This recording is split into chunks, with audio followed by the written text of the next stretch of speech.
To us gardeners, this compost is worth more than gold. Do you want to know how to make compost easy, nutrient dense, and full of organic matter? Well, you're in the right place. Today, I'm going to show you my step-by-step process to make beautiful, rich compost. This is the final product, but how did it begin? You'll need to set aside a day where you can gather your resources and put together your pile. You'll need carbon resources and you'll need nitrogen resources. Finding worms is a good sign. Carbon we call brown and nitrogen we call green.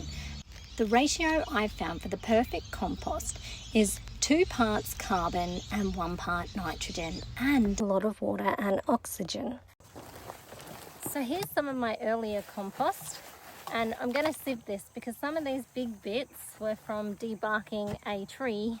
Some of those big bits haven't decomposed yet, so they'll go into the new compost as a source of carbon. If you're new to the composting process, I totally get that you'll be a little bit confused. So don't worry, I'm going to go into specifics of carbon and nitrogen a little bit later in the episode.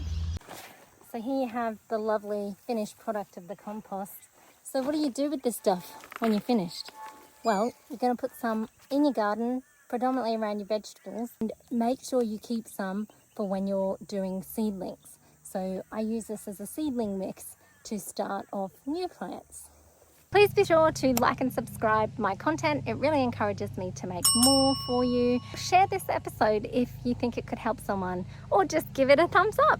Spread a 1 to 3 centimeter layer over the top of all your beds, and be sure to cover the compost with mulch because this is going to protect it from the harsh sun, which can dry it out, and also from the heavy rains, which can wash it away. So let's look at our carbon. Carbon are things that are dried and have no moisture content left in them. So think dried plants, dried grasses, wood chip, cardboard. However, do be careful, cardboard boxes are stuck together with a type of glue that isn't so good for your compost. If you have seed heads on grasses or weeds, they are going to end up in your compost. And sometimes, unless you're doing a hot compost, it doesn't kill the seeds. So then these regerminate in your garden beds, which is not a great thing. So if you are using a material with seeds, do a hot compost. This patch here is just up near a banana tree. Cut this down. Just leave it there, let it dry out. Once it's dried out, collect it up and use it as a carbon source in your compost. Or you could grow lemongrass and dry it out and use it as carbon in your compost. This plant here, I've just chopped this back, but it's cotton, and if you look on the ground, you can see there's all little dots of white. You could use that as carbon in your compost. I'm going to show you the materials I've sourced to put this compost together. I've got this grass I just whipper stamped, and half of it was actually dead, probably more than half, so I'm going to use that as a carbon source.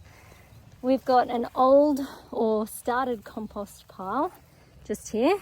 We've got the old wood bits, that's a carbon that came out of our last compost pile. We've got, if Nala moves, she's on some cut up weeds just like this, so that's a green source. And I've got some dried grass. Unfortunately, it doesn't want to stop raining, so it's already been out in the rain, although it's still pretty dry. As a nitrogen source, so as our green material, I have some aged sheep poo, but you could use cow manure or whatever manure, horse manure, goat manure, whatever you've got. And then in this compost, in this black bin, over time, I put things that I don't want the dogs to get to. As you can see, the dogs have open access to our compost. So in this black bin, I put things I don't want them to get into. Maybe dead chickens, crayfish parts. I don't want the guinea fowl getting in here either, so I put potato peels. Anything that we don't want them to get, we kind of lock away in here. So this is definitely green source. It's looking very wet, and this is a good example of, I guess, an anaerobic compost. It isn't breaking down as it should be. There's not a sweet smelling earthy aroma. It's kind of a pungent, stinky, slimy mess. And that is exactly what will happen if you've got too much nitrogen in your compost.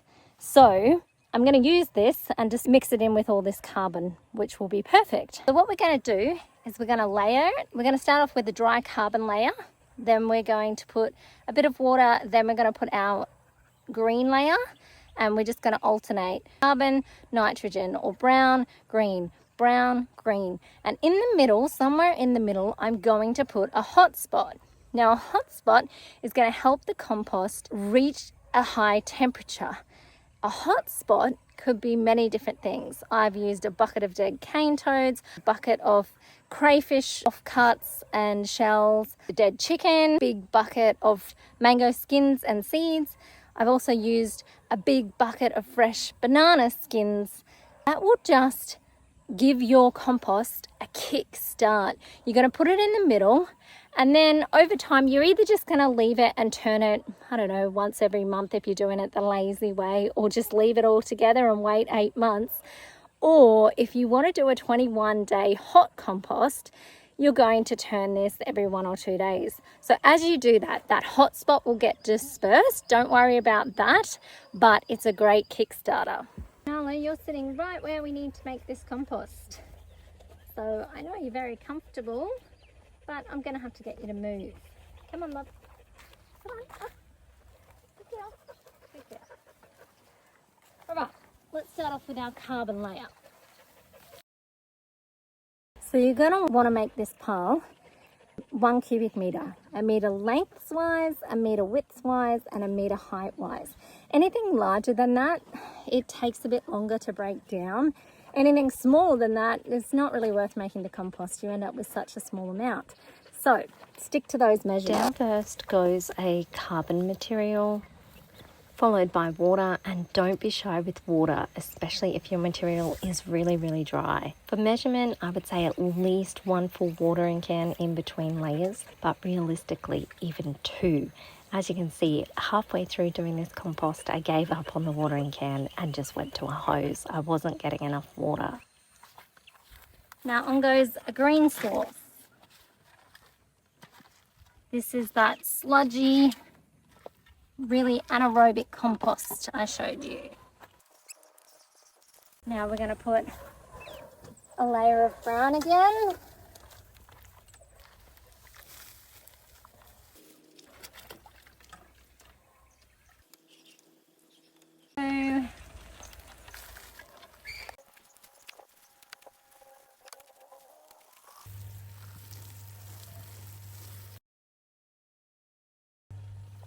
A brown layer.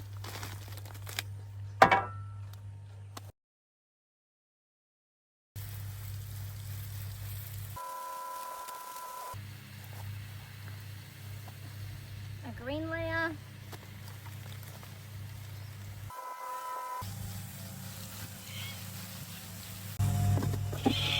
Another brown layer. Sheep poo going down as the green layer.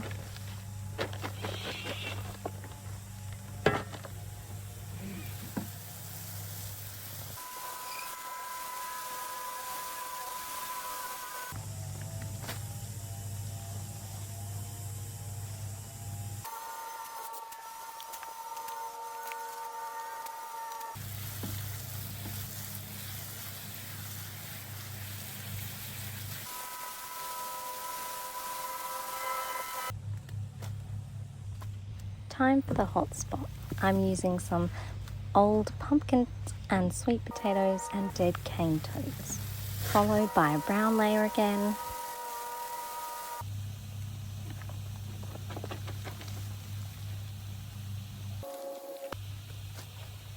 Another layer of sheep poo going down as the green. Then a brown layer again. This is that bark that didn't break down from the old compost.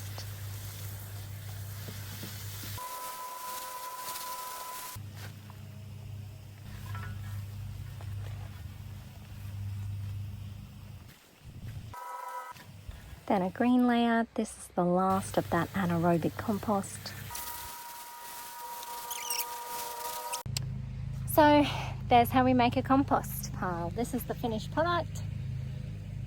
It may not look pretty, but it's definitely going to come in handy. One last thing I should say as well is the last component to this is aeration, and that's why you're going to have to move it.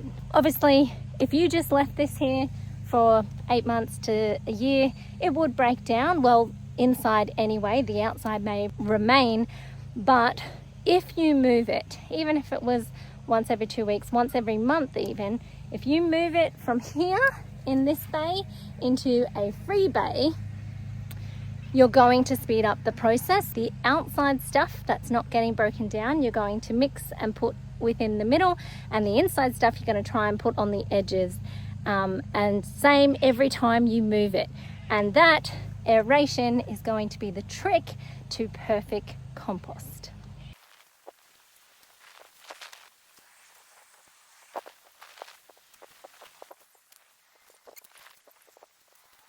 I've seen a red-bellied black snake's tail.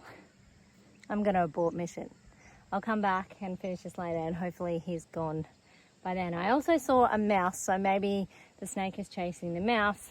The compost is lovely and warm, so a great spot for snakes and mice. Anyway, you get the point of what I was trying to show you. Happy composting. I love you guys, and I hope this really helps some of you, especially with everything that's going on in the world today. If you can produce your own compost and you can grow your own food, that's fantastic for not only you but the planet too.